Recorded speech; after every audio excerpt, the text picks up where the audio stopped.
minutes late. Over to you, Vikas. Okay, thank you so much everyone for joining in. So we just have 5 attendees as of now, but I think the show must go on. So welcome everybody to this ASCOLA India seminar. ASCOLA stands for Academic Society for Competition Law. It's an international body of competition law academic that works on the promotion of competition law scholarship. Today's webinar, Regulator-Academia Interaction, Expectations and Learning, is about the mutual expectations and cooperation between the regulator and academia. We have seen elsewhere in the world how academics have been able to shape up the evolution of competition law.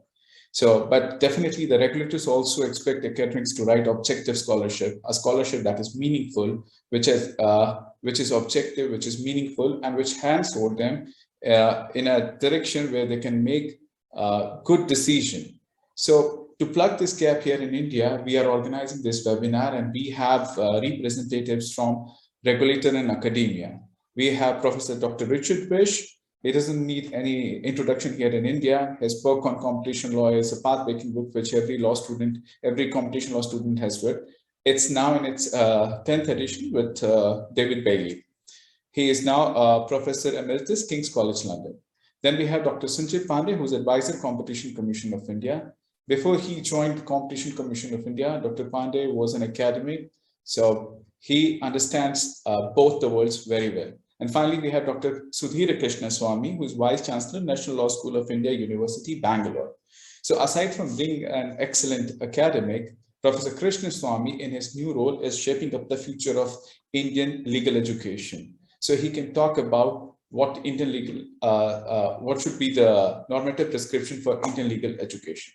Without further ado, let's start the webinar. So Professor Richard Wish, I request you to share your views on it. You have 15 minutes. You are on mute. Professor, you are on mute. Thank you very much, Vikas. Very pleased to receive this invitation. It's a very interesting subject to discuss. I have discussed it before in other countries, actually, because the same issue comes up wherever we are in the world. So I have collected some thoughts on this, specifically on what is it that the academic can provide towards the success of an Indian competition law system. And I think there is quite a lot that one can usefully say about this. If we stand back a little bit from the specific role of the academic, I think the first question to ask is what makes a successful competition law system? As everybody knows, we've got more than 130 systems of competition law in the world today, in every kind of economy, developed, developing, large, small, industrialized, agricultural. I mean, it's remarkable the extent to which competition law has covered the globe. And many of the systems are young or relatively young. I would put India in the relatively young category at this stage. And what I would say is that some systems have taken root really rather successfully. Some modest achievements, some I would suggest have really hardly got anywhere at all. There's legislation, there's a nominal authority, but really it doesn't do terribly much. And so we can ask ourselves the question, what makes a good competition law system? And one of the things I would say is that I think that whatever the country is, whatever the nature of its political economy, etc., for competition law to really take root and flourish and produce the kind of gains that we hope for citizens and business, there has to be the development of a competition law culture. How do you create a culture of competition in a country so that people, as it were, get it? They understand what it is that the system is trying to achieve. And I always think here that to make competition law work well, you need a number of different factors. It's like thinking of a car. a well-functioning car will have 4 cylinders, and all the cylinders will be working effectively. So let's apply that analogy to a competition law regime. What do you need? The first thing you need is a supportive government, by which I mean a government obviously that passes the legislation in the first place, but then a government that believes in the creature that it has created, establishes an authority that is properly resourced, properly funded, and then which is allowed to do its own technical work free from political independence from the government itself. So that's a very important consideration. You then, of course, above all, need an effective competition authority. And that means an authority that is properly resourced, I mean, in a financial sense, but above all, in the sense of human capital, that has people that are motivated and interested and believe in the public interest mission that they're fulfilling, they're educated, they're up to date, they're excited to be where they are. Very important part of it all, and hopefully who are paid properly so that they don't go for more lucrative positions in the private sector. And then you need a great deal of understanding. You need understanding on the part of the judiciary. I mean, so many competition law systems I see around the world, the authority does a job, does it well or reasonably well, and things then get messed up on appeal to judges who don't really understand the system. You need business and business organizations that understand competition law and policy. They may not like it. Sometimes they're on the wrong end of decisions, but they have to believe in the principle of competition and to see that competition can work to their advantage as well as to other people's. You need consumers who understand what's going on, who are educated, empowered, who know how to exercise competitive choices and so on. And also, I think you need a media. You need people out there that report to the world who, again, understand what it's all about. So 3 cylinders, the government, the authority, and informed individuals, informed stakeholders. But I think you need something else, and that is a strong and effective academic community. So that's what we're talking about today, the academic role in all of this. What is it that academics can bring to the table? And I think the answer to that is that they can bring a lot. Let's just spend a moment just examining the word academic. What do we mean by academic? I find 9 times out of 10, if you raise the word academic, maybe in a dinner party conversation, it's seen as a term of abuse. An academic is somebody who is not in the real world, who argues for the sake of arguing, who has never got their hands dirty doing a real job. This is what it is to be an academic. I would like to think of the term academic differently. An academic is somebody who has objectivity, balance, who reflects on what is going on in the world and who tries to synthesize a whole amalgam of very, very complicated issues that are happening, and then hopefully turn that into teaching, education, spreading understanding. So let's think about the academic in that sense of the term. What is it that academics can do for a system of competition law? Well, of course, they educate. They do the teaching. That's the sort of the starting point of the academic's job when he or she goes into work for the day, to educate. And when we're talking about education, it seems to me that academics in competition law and policy, I always prefer to say competition law and policy than competition law. Academics don't just teach the future competition lawyers and the future economists. They actually teach the future citizens of the country. Because if we're going to have this well-functioning system with a culture of competition, with informed judges and informed business people and informed consumers, Well, they can begin to be informed when they're at university.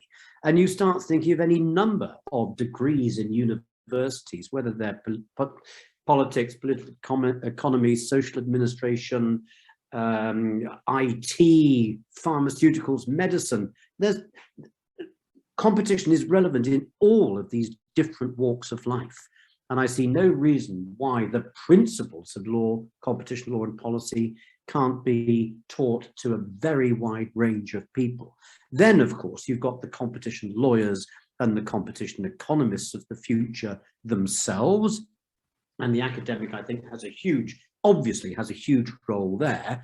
In particular, might I say, somebody who is teaching law students competition law, I say, has a duty to expose them to competition economics.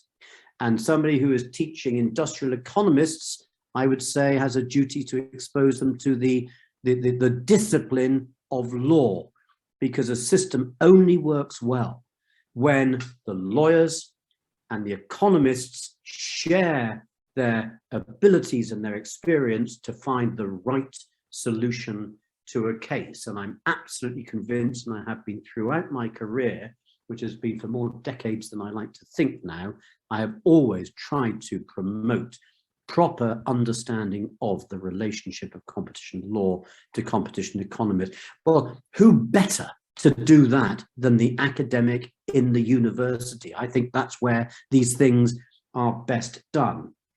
But beyond the basic education, which is important, there are other things as well. And Vikas used these very words. What is it that academics are meant to do?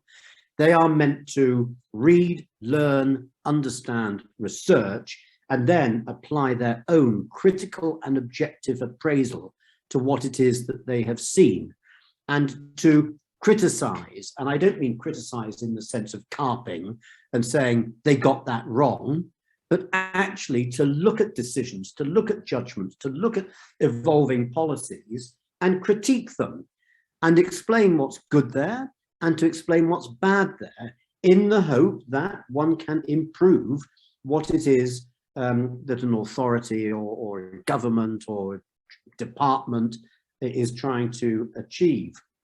And one of the things that worries me about academia and the output of academia is that an awful lot of the output is not by academics.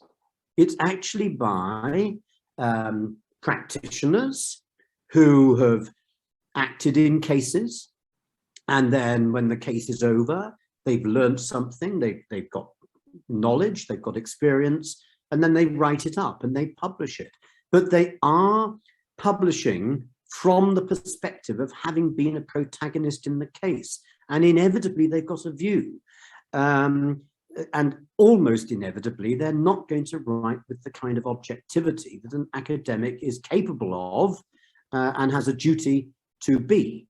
And similarly, if you look on the economics side of it, you'll find that an awful lot of what is written by economic consultancies who have been involved in cases. And this, to my mind, is not academic in the sense of being impartial, objective, reflective, balanced, etc. I'm not accusing people of bias or of misrepresenting, but it's just an inevitable fact of life that you write on the basis of the experience that you yourself have had in practice. I can be very careful on the watch. Don't worry, Vikas. So I think that this is a problem. I think it's a gap that academia has perhaps failed to fulfill. And I've noticed, I'm very fortunate, I go all over the world visiting different countries, and I talk to people who teach competition law, and I find in probably 90 to 95% of cases that the teachers are actually practitioners who do the day job, and then they go and they teach on an LLM in commercial law in the evening at the local university, where they have a bunch of students and they tell them about the cases that they've been doing. Well, that's great. I think it's wonderful to disperse that knowledge and wisdom and experience, but it's not academic teaching by independent academics. And I think that this is a problem in the system. And I think there's another problem, which is that many academics who, let's face it, forego a life of riches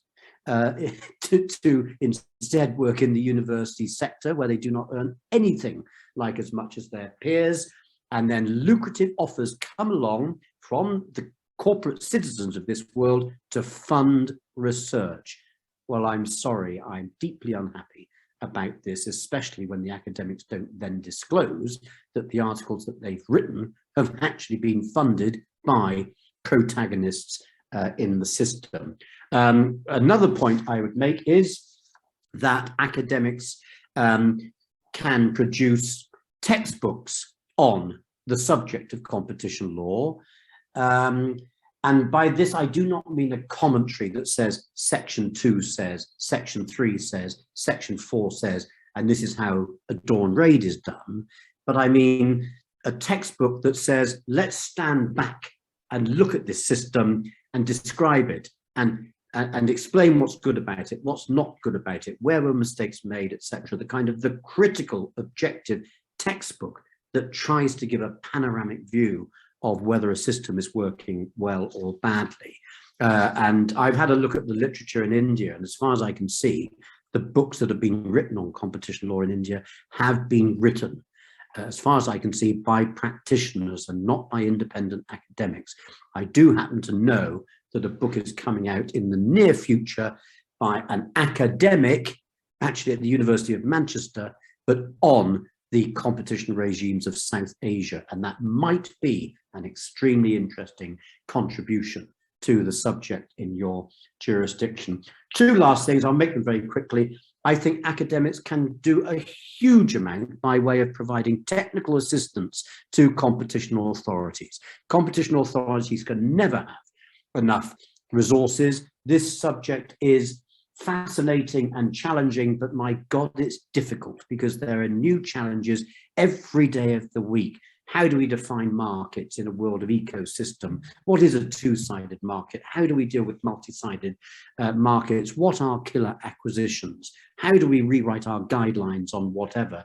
Academics, I think, can have a huge role to play in advising, helping, steering competition authorities. I think they can also bring knowledge to a local authority of international developments because they can be well placed to see what's going on in the world of competition law. They can chair and facilitate stakeholder discussions. I've quite often been asked to do that in my career, and they can actually sometimes provide input to actual cases where sort of a broader perspective is needed on the development of a case. The last thing I would say is the media, because I do think in my sophisticated system where there's a culture of competition, the media has a role to perform. Well, the protagonists and the authorities, they've always got a tale to tell to journalists, but the academic can tell the tale based on objectivity, balance, reflection, synthesis. So I think there's a huge amount that academics can do in this area, as in any area. As I dare say, Dr. Krishnaswamy might go on to say in due course, but there's a lot to be done, and it's exciting. Thank you so much, Professor Pesh, for sharing your experience and your views on it. It was terrific. Of course, you have set out, well, you know, what should be the role of who is an academic, what should be the role of an academic. It's just not to talk to specialists, but also to the citizens, because of course, law exists for common masses, not just for specialists. But based on that, like, you know, based on your talk, I have some questions, others may have certain observations. So how about, like, you know, panelists, do they have some observations on this talk by Professor Vish? And if attendees, if they have some questions, they can put their questions in the chat box. I'll take up those questions. Yes, Dr. Pandey.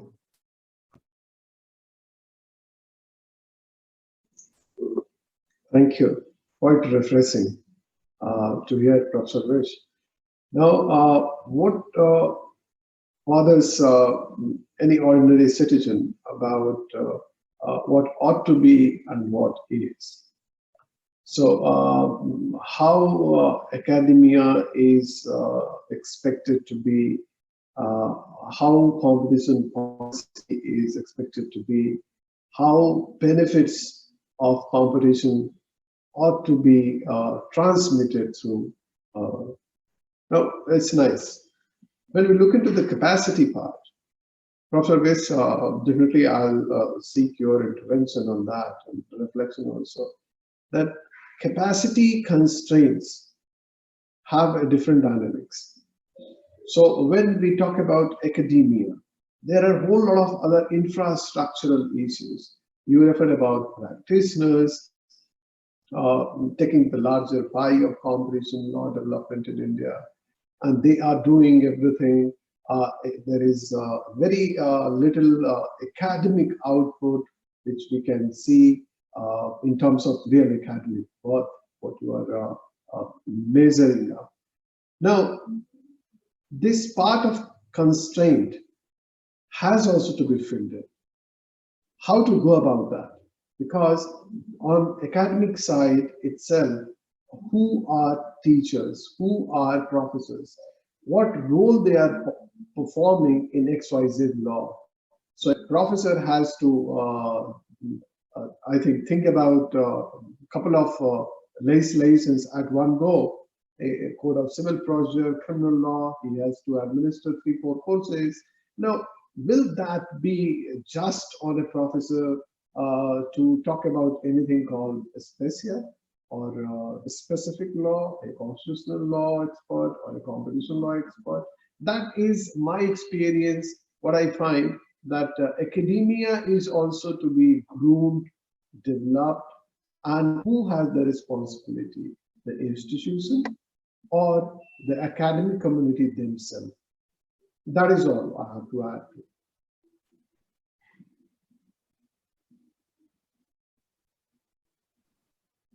Well, I mean, you raise very interesting and very complicated issues there, which makes me think that we now need a separate seminar on the future of higher education and the role of the academic. And let me say, I don't know enough about the academic sector in India to know what the possibilities are. I don't know what the drivers are. I don't know what pressures the academics are under. And so I suppose I can only really respond to you by thinking of what an idealized world would look like. And what I would say there is that I do notice as I go around the world and I try to find out how competition law is told in universities, and I often find that there's, for example, a commercial law course of 40 credits, of which 8 are on competition law. And so there's somebody in the law school who teaches competition law. And this consists of saying, well, there's section 2 that applies to agreements and section 3 that applies to abuse, and there's section 4 that applies to combinations. Well, hello. And there's also a section in the Tax Act on taxing international leasing of Boeing 777s. I mean, this just isn't teaching competition law. And at King's College London, where I no longer teach the LLM, but by the noughties and the teens of this century, students were coming to King's to study a year's LLM in competition law, in which they did nothing but competition law for a year.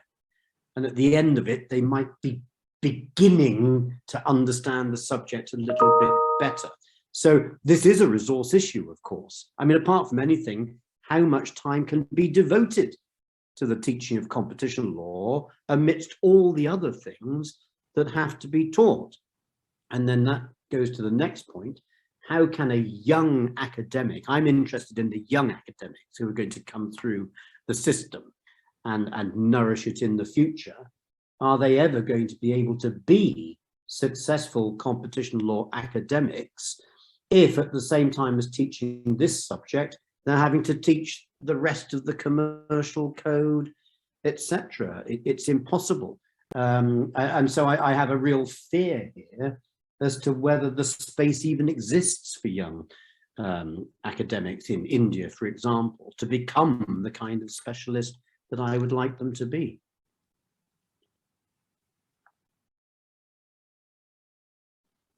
Wonderful.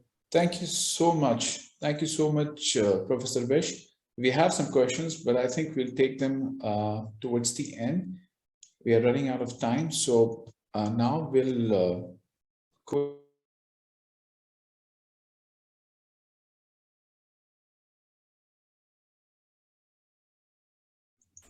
Because you are muted. I'm sorry. Yeah. So we have a question. I think we'll take the question towards the end. Without further ado, we'll reach to Dr. Sanjay Pandit. Dr. Pandit, you are the representative of the regulator. So what's your take on this theme, regulator-academia interaction? How has the CCI engaged with academics, and how does it plan to engage with academics in the future? Over to you, Dr. Pandit. Thank you, Vikas, Professor Vish, Professor Krishnaswamy. This is a profound pleasure to speak on a topic which is very close to my thoughts.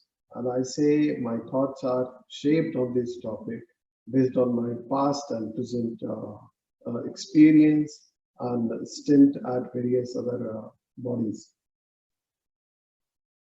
First, a disclaimer, definitely CCI has nothing to do with the interface of academia and regulators, but definitely has understood that Competition Commission of India is a regulator, which I reserve my thought on, and I'll reflect also. So let me be clear that all views, thoughts are my own personal, and it necessarily does not reflect on any thought of government or the Competition Commission of India. Now, looking at the first part, that academia and regulator, we have heard Professor Vish talking about various issues, what may be faced by academicians and developing a culture of competition. I fully agree with that thought. Now, how to go about the road ahead? Now, what I have felt from the academic side, that do they have clarity that what is expected from academic community on these matters? So some old textbooks or some case materials, that the teaching learning methodology, then their personal research, if they have time and resources to do personal research, then getting into assignments of writing books. I'm given with leveraging of technology that anyone can write a book in a jiffy. There are a whole lot of materials available, bring here and there and create a book out of nothing. Now, for a authority, I'll say, because what I learned that a regulator is an facilitator, enabler, or controller of XYZ sector. So we say that Competition Commission of India is enabler. So a competition authority has to be an enabler of competition and has to oversee that if this mandate of competition is somehow diffused by the players or is compromised, they have to step in, and what we say in breach of contract, that restoration has to be there. The party must be given the benefits which ought not to have been had there been no breach. So considering that part, the role played by competition authority. Now, constraint, what I was talking about, that as a authority, what authority has to see, there are challenges, and challenges are manifold, One challenge Professor Lewis identified that how to define the market, how to go about. Now, apart from this, the larger competition compliance, the larger culture, because competition authority has also been given the responsibility for generating culture of competition. There is a statutory mandate in Indian law that all the stakeholders must also be enabled. Now, if the stakeholders have to be enabled, how? Will authority reach out to? Well, that is, but is it possible, humanly possible, given the number of stakeholders, given the length and breadth of country? So there are a lot of other stakeholders and enablers which can be prototyped. And then academic community comes to play a role here.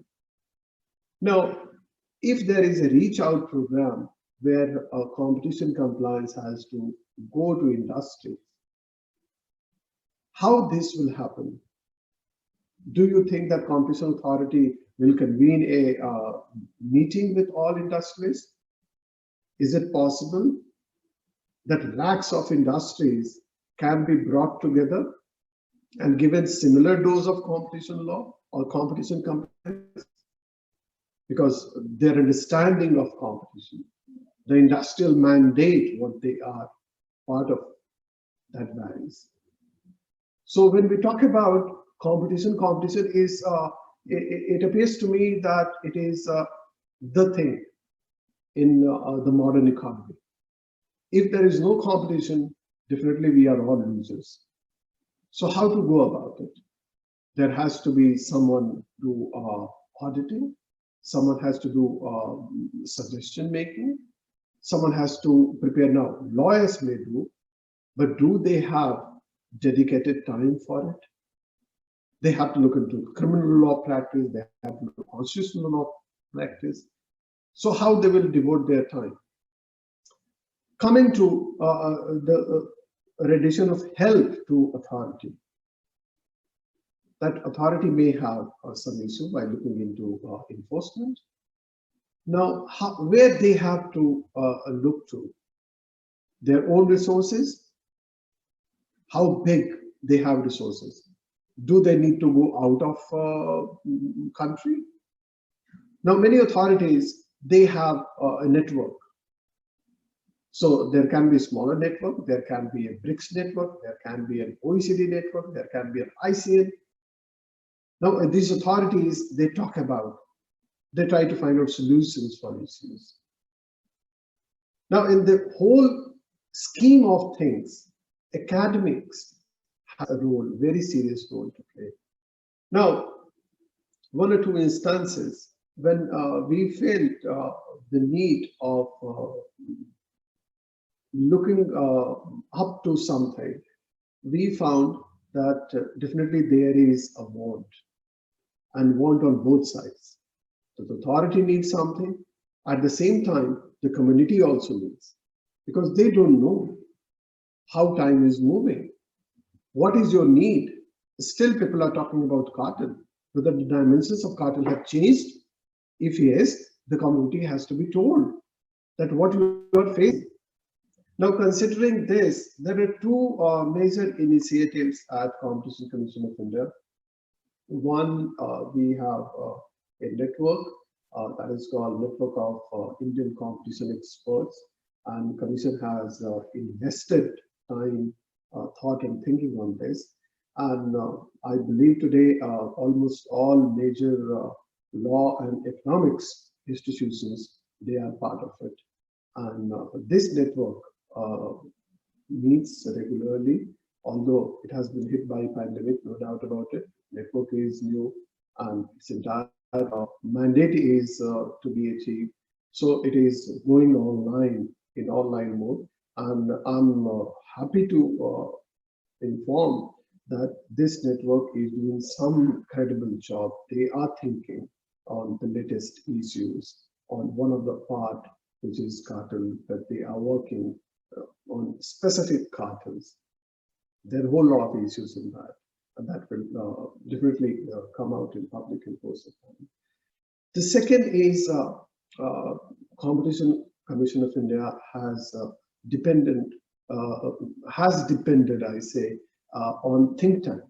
Now, considering the rise of challenges, looking at the challenge posed by digital economy, which is an amalgamation of various things. It's not merely law, it is economics, it is technology, and technology also cutting edge. Now, who is going to guide? Experts themselves find it very difficult to provide guidance. So in this, there is a think tank we have, and which comprises professors, technocrats, and practitioners. So the leading set of minds, they are helping in understanding very critical issues in digital economy. Now, definitely, these all things are in process, and you cannot say that something has been achieved and which is to be shared with world at large. What is a concern here is the entire regime. For example, the legal mandate is also to be seen. Formally involving an academician, an academic mind in any investigation. What happens? Definitely, that expert is to be testified. So the law of the land will play a role. You are going to subject the expert to cross-examination. And when we talk about economics, there are always two views, at least I believe. Similar might be scenario with technology also. It's not merely fact.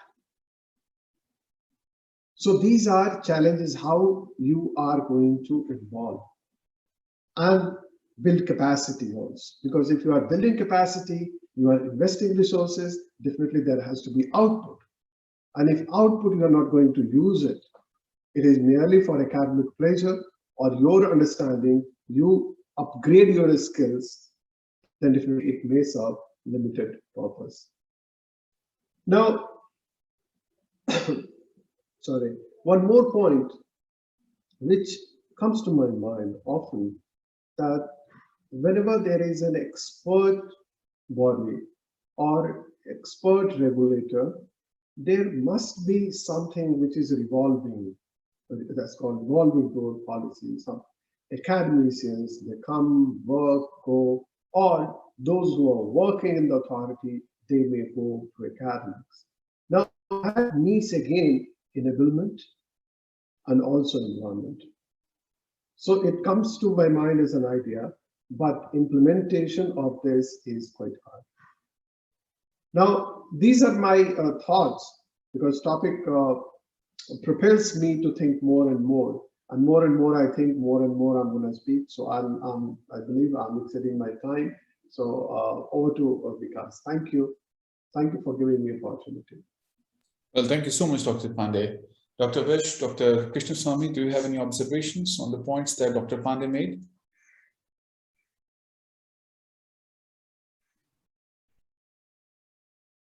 I don't at the moment. I see the comments and questions that are coming in from others. I prefer to sort of wrap up at the end, if that's okay. Well, that's perfectly all right. So, yeah, Dr. Krishnaswamy. Yeah, thank you, Dr. Vikas, for setting up this panel and for inviting me to it.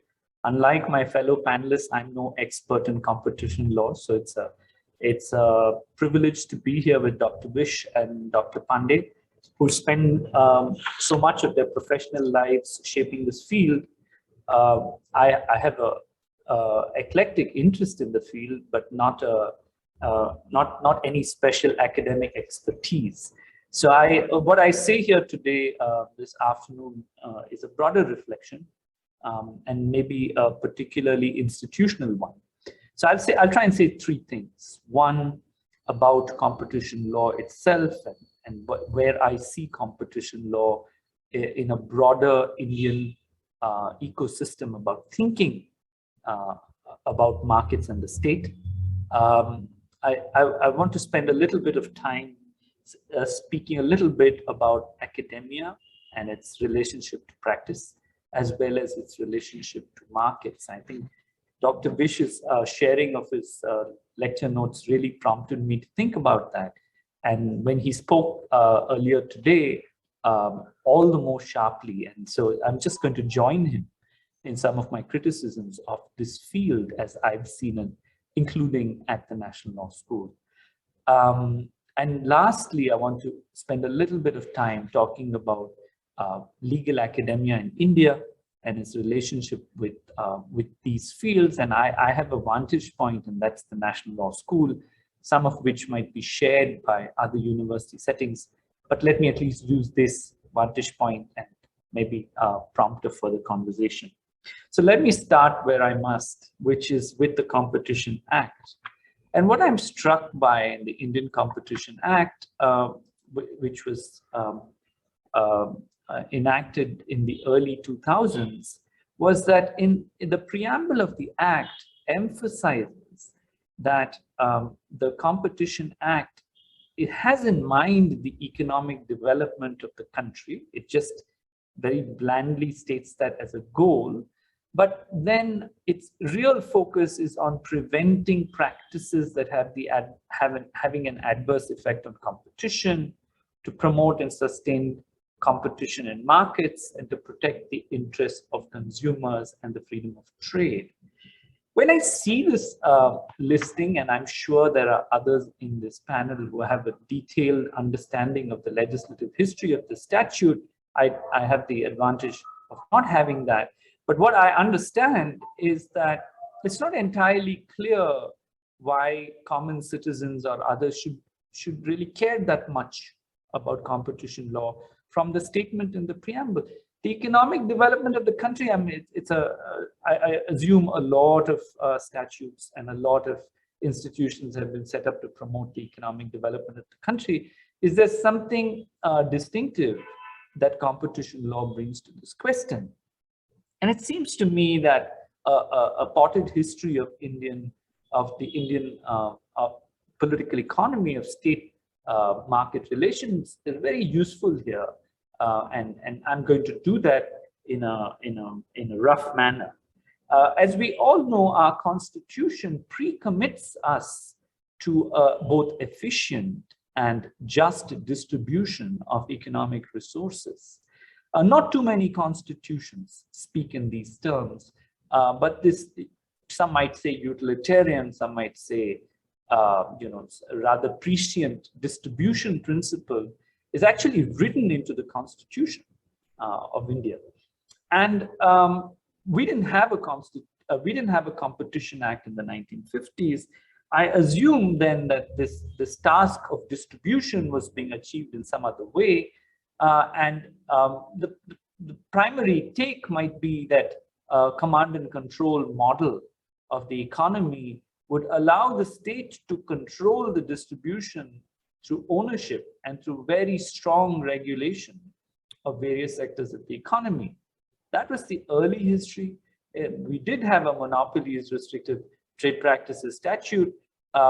It kind of aligned more closely to that command and control model, had some competition aspects maybe, but primarily coming from the command and control system. So in the 90s, we abandon, or we hedge from that command and control model and put in place a stronger market model. And I would see the Competition Act flowing from that motivation and that shift. And now we think that the distribution problem might be better tackled by a Competition Act mechanism and institutional structure. This is not an unfair expectation. I think I trust that competition lawyers would accept that competition law can do such things, that fairer markets lead to fairer distribution outcomes in an economy at large. We now see this kind of positioning of the relationship between state and markets under severe pressure. We don't see it first and foremost in India. We see it clearly in the United States and Lena Khan, an academic, now sitting in the FTC. I think there's some clear signaling there that that competition law must respond to these distributive concerns, and that these agendas are part of a competition law frame. But along with that, we see the resurgence of old-style industrial policy. We see the resurgence of, the selection of national champions occurring certainly in language in the United States, some parts of Europe, and so on. And so it's a curious historical turn. It's not led in some sense by events in our domestic economy, but I don't think that our government setup is too far from these positions. There are some serious, at least in the public debate on economic policy, serious reconsideration of the question of industrial policy and national champions.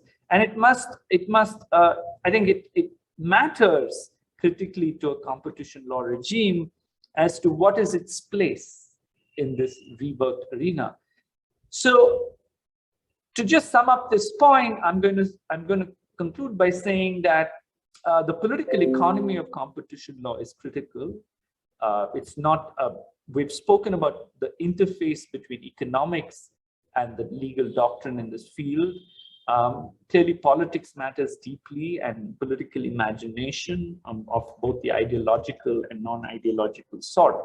And competition law, for better, I think, for the most part, is placed centrally in this political economy debate. And any teaching and engagement with this field must centrally reflect on these tensions.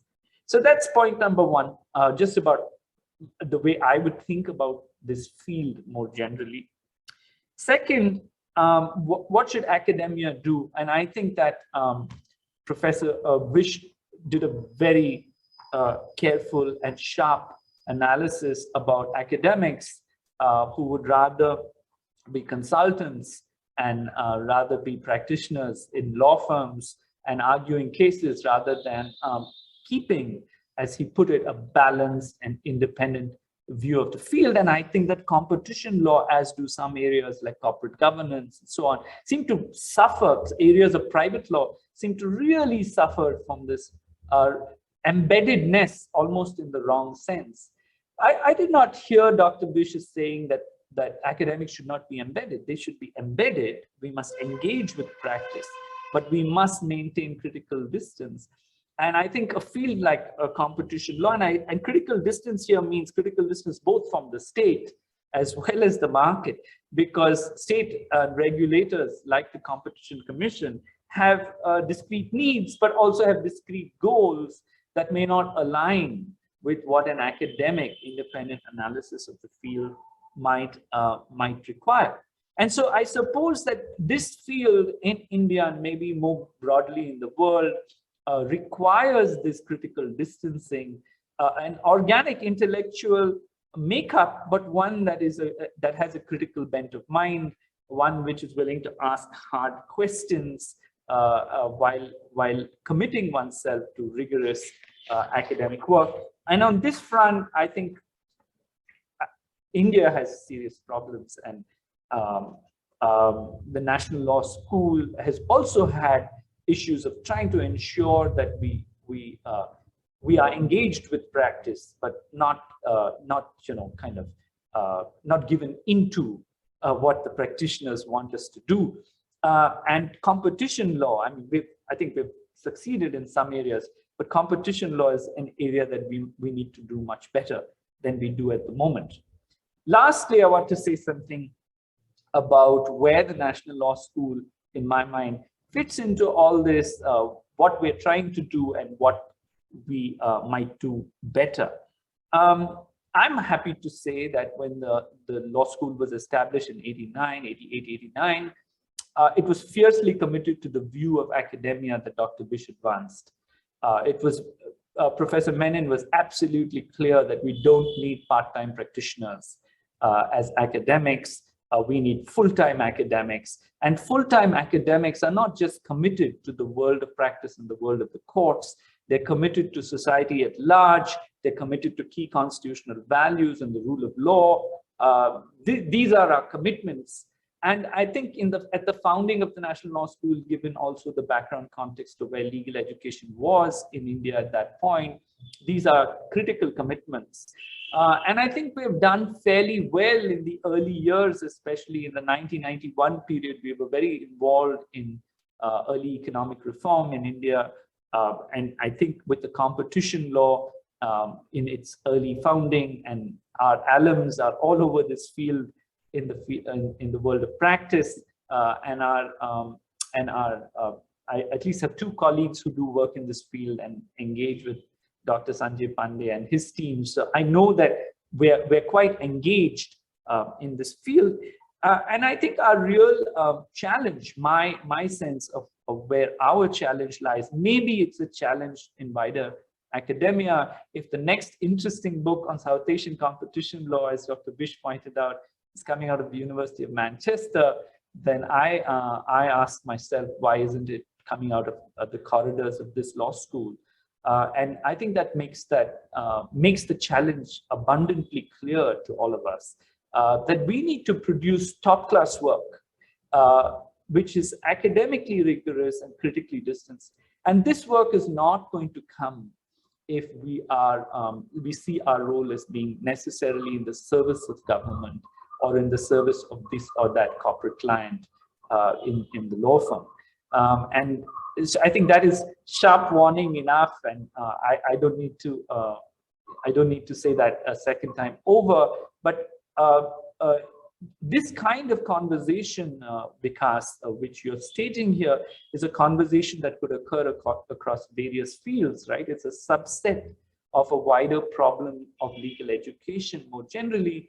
But it's just as well that we begin the conversation here today with competition law.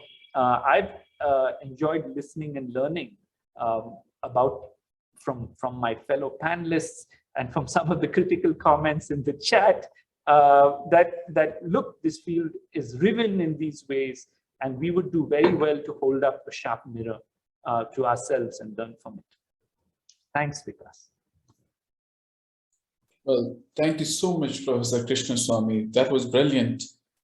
Well, of course, you have to walk a very fine line. You have to talk to practitioners. They also bring in some experience, but at the same time, we have to conform to critical legal analysis, rule of law. How it's going to happen in reality, it's a tough job, definitely. So we have a few questions. We can take these questions. Anybody can chip in. They haven't been asked to any particular panelist, so maybe everybody can express their views on these questions. So the first question is from Shilpi Bhattacharya. Shilpi Bhattacharya, she is a professor at General Global Law School. She has been teaching competition law for quite some time. Shilpi, rather than me reading out, would you like to ask this question yourself?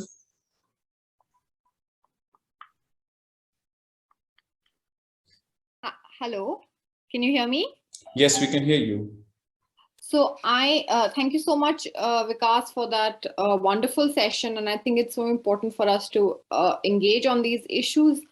And I mean, there's so many aspects, there's so many issues raised in this discussion that actually need further thought and discussion on our part as well, including the issue of textbooks for competition law, which Professor Wish raised, because as someone teaching, I definitely feel that we need to write a good textbook that is focused on Indian competition law. And of course, there are quite a few textbooks, but none of them sort of have that quality of the kind of textbook that Professor Wish has. And I think we need to maybe think seriously about writing that, but that's a separate discussion.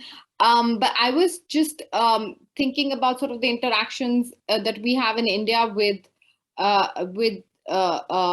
the practitioners and the Competition Commission, and how sort of we don't see so much of engagement on the part of academia in the competition law space, particularly in the recent law reform project that was carried out by the Competition Commission, where there was very little academic engagement. And it was a little bit disappointing that that had happened.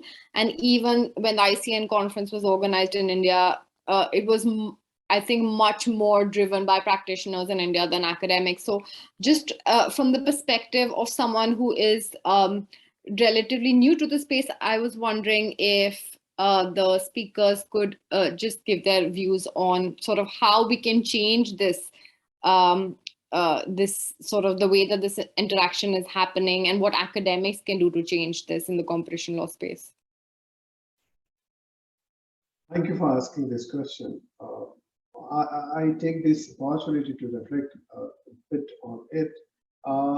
You are raising questions which are quite obvious, that there is a government committee, committee members are not from academics. Now, then government reports are put in public, so comments, but what is the academic comment? That also we don't know. So there is some proactive initiative, I believe, needed from the academic community. Maybe that regulators, not particular to competition authority, rather many regulators in India, they have their captive academic bodies, or say captive academic institutions. Like SEBI has its own academy, RBI has its own academy. So similarly, whether this model is okay, that is also to be thought through, or the academic relations should be with academic institutions, or academic relations should come with the regulator directly. Now, when we talk about directly, probably the academic community is not ready enough to get in the shoes. So probably we need to do some more homework. And if we do, and from institutions, I believe, some proactive initiative. Because I find that we keep on sending advice to academic institutions. I find not very forthcoming response. So what could be the reason? Maybe that they are too busy. Maybe that this is one small component of law, as my fellow panelists are highlighting also. So a very small component of law called competition law in corporate law mandate may not be very attractive.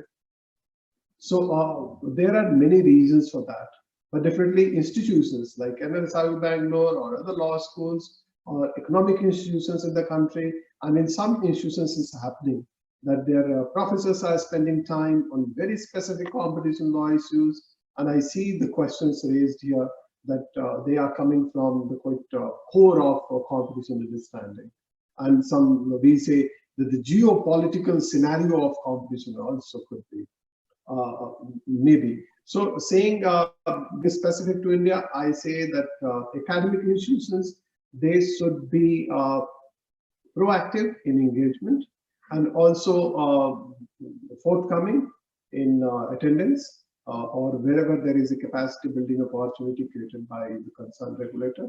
For competition authority, I definitely say that we provide ample opportunity to, if it has not reached to specific academic community, definitely that may be looked into. But forthcomingness from the academic or institution side is not that great. Thank you. Well, thank you so much, Dr. Pandey. Professor Fish, you have some take on this question? Well, it's been fascinating listening to this discussion, and I've got lots of thoughts about it, and I'll try to respond to everything I've heard, but in a particularly structured way. I very much enjoyed listening to Dr. Krishnaswamy, and as a starting point, I really liked what you said, sir, about the original mission of the national law schools, because it seemed to me that that was absolutely spot on, if I might say.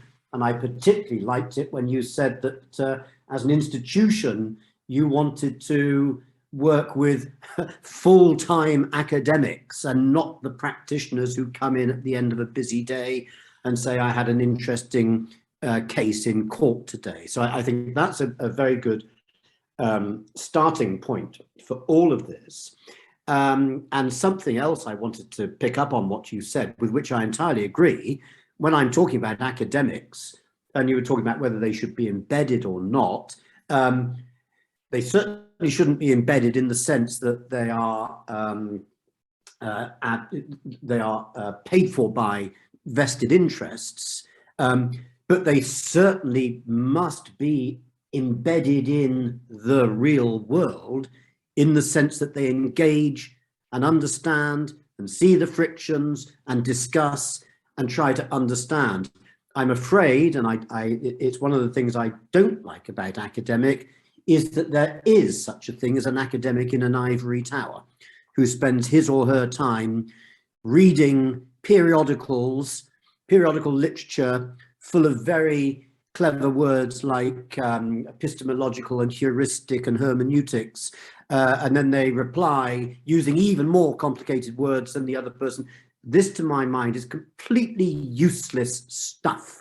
What you want to do is to bring intelligent, objective brains to bear upon the real issues of the time, and not just to have a dialogue with one another. So those are a few sort of general comments. But then this session is about the role of academia. And listening to the comments I've heard, it seems to me that the Indian academic community has to have a debate with itself about what it's trying to achieve, because I'm not sure if there's a clear focus at the moment. And I entirely sympathize with the comment of Shilpi that you go to these events in Delhi, and I see events advertised in Delhi all the time. And I'm sorry to say it, but I have the sense it's the same old people again and again and again. And there are a few well-known practitioners, and there are a few people from the authorities, and then there are former members from the commission, and then there are very, very elderly academics from the United States and France and elsewhere in the world. And I always think to myself, where are the young Indian academics? They're just not there. And is that not what we're talking about today? But then Shilpi is saying, well, how do we get there? Well, that's a problem. I'm sorry to say, but the first thing is the academic has to have something to say. There's no right to be at the table. You're only going to be at the table if you've got something that you can actually say. And so that does mean, of course, that the heavy lifting, the hard work has to be done in the form of research and writing and publication and getting a voice for oneself, because then somebody's going to say, hey, we'd like to hear more from you. And so that then makes me think, well, what can you all as academics, and I'm interested in the younger academics, what can you do about all of this?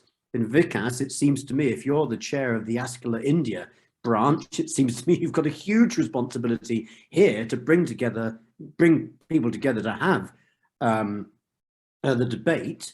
What can we achieve? And incidentally, while on that point, I would hope a time could come where there could be a journal in India dedicated to competition law. I've been asked over the years many times to contribute to such things, and they get started with great enthusiasm, and then it all seems to fizzle away and evaporate into thin air.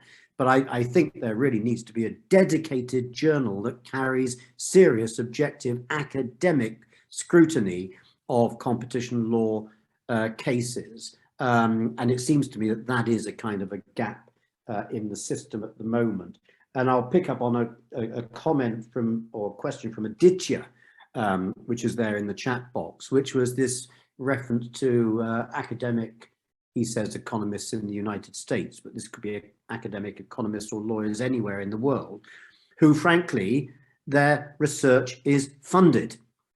Well, I mean, firstly, if your research is funded, it must be publicly acknowledged. It should be the first footnote in any article. I received X crore rupees to do this piece of work. That has to be acknowledged. And there is a rule, is there not, Vikas, in Askala, that all academics should acknowledge any funding that they may have received. But I would like to say in my own case, I have never received a penny or a cent or a paisa from anyone to do any research, and I never would do so. because I absolutely want to have complete impartiality in these things. Easy to say, young academics, they're not well paid, etc. So I'm not being simplistic about this, but I personally have never accepted anything in the nature of funding from anyone.